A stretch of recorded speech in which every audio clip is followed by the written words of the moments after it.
अस्सलामुअलैकुम नाज़रीन। Drama serial तेरे बिन बहुत ही इंटरेस्टिंग ड्रामा बनने जा रहा है। आने वाले एपिसोड में आप ये भी देखेंगे कि रुहेल मीरब को कॉल करता है। मीरब रुहेल से कहती है कि देखो रुहेल, तुम अच्छे से जानते हो कि मैंने तुमसे सिर्फ और सिर्फ एक बार मिलना था, इस वजह से मैंने तुमसे कोई कांटेक्ट नहीं रखा ताकि मैं तुमसे मिलकर एक ही बार अपनी तमाम क्लैरिफिकेशन दे दूं।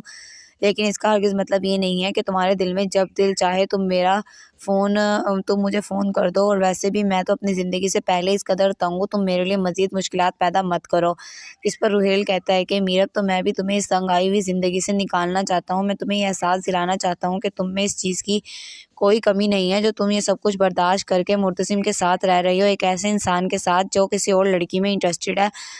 तो तुम क्यों इसके साथ अपनी ज़िंदगी गुजारना चाह रही हो। जिस पर रुहेल को मीरब कहती है कि रुहेल, मुझे लगता है कि अब मेरे पास और कोई चारा भी नहीं है, क्योंकि अब तो मैं मुर्तसिम के बच्चे की माँ बनने वाली हूँ। रुहेल कहता है कि मीरब, ये तो वाकई बड़ी खबर है, लेकिन तुम्हें फ़िक्र करने की बिल्कुल भी ज़रूरत नहीं है। जब मुर्तसिम को इस बच्चे की कोई परवाह नहीं है तो तुम भी इस बच्चे को कोई परवाह नहीं होनी चाहिए। जिस पर मीरब कहती है कि रुहेल, मैं कैसे इसकी परवाह ना करूँ। एक माँ का दिल बहुत ज़्यादा नर्म होता है और मेरा बच्चा इस दुनिया में अभी आया ही नहीं है, और मैं कैसे इसके लिए इतनी सख्त बन सकती हूँ। रुहेल कहता है कि लेकिन मीरब, ज़रा तुम उसके बारे में भी तो सोचो जिस इंसान को तुम्हारी कोई फ़िक्र ही नहीं है। अगर उसे तुम्हारी फ़िक्र होती तो आज तुम्हारा वो इतना ख्याल रख रहा होता बच्चे की खबर सुनकर, जितना दुनिया का हर मर्द ये खबर सुनकर खुश होता है। ये सब आप देखेंगे आने वाली एपिसोड में। पसंद आया तो लाइक कीजिएगा। इजाज़त चाहूँगी। अल्लाह हाफ़िज़।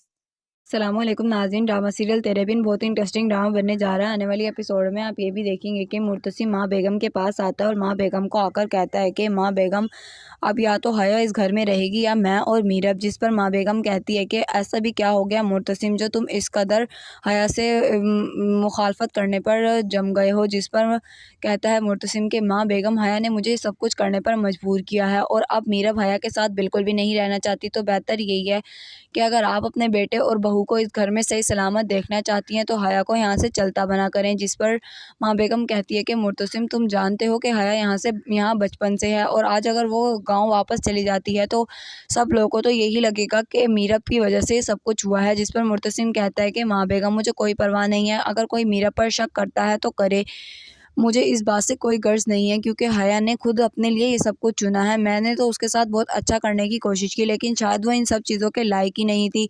जिस पर माँ बेगम कहती है कि मुर्तसिम, ऐसा क्या हुआ है जो तुम मीरब की बातों में आकर अपनी कज़न पर इस तरह शक करने लगे हो। जिस पर मुर्तसिम कहता है कि माँ बेगम, मेरी ही गलती थी कि मैंने हया पर इस कदर एतबार किया और मीरब के बारे में नहीं सोचा। मुझे मीरब के आने से पहले ही हया को इस घर से जाने का कह देना चाहिए था। आप जानते हैं कि हया मीरब को मेरी ज़िंदगी से निकालने के लिए क्या कुछ कर रही है। वो झूठे बाबाओं का साथ ले रही है, जो आज तक हमारे घर में किसी ने भी नहीं किया, और ये बात मुलाजमा ने ही हमें बताई है, और अगर उस मुलाजमा को हया ने कुछ कहा तो मुझसे बुरा कोई नहीं होगा। जिस पर माँ बेगम कहती है कि मुर्तसिम, तुम जानते भी हो ये तुम कह क्या रहे हो, ऐसा बिल्कुल भी नहीं कर सकती हया। जिस पर मुर्तसिम कहता है कि माँ बेगम, जब मैंने ये बात पहली बार सुनी थी तो मैं भी इसी तरह हैरान था, लेकिन मुझे उम्मीद पूरी थी कि हया ये सब कुछ करने से बिल्कुल भी गुरेज नहीं कर सकती, उसने ये सब कुछ ज़रूर किया ही होगा। जिस पर माँ बेगम कहती है कि मुर्तसिम, तुम बेफिक्र रहो, मैं ज़रा हया से बात करती हूँ, वो कैसे ही कर सकती है। ये सब आप देखेंगे आने वाली एपिसोड में। पसंद आए तो लाइक कीजिएगा। इजाज़त चाहूँगी।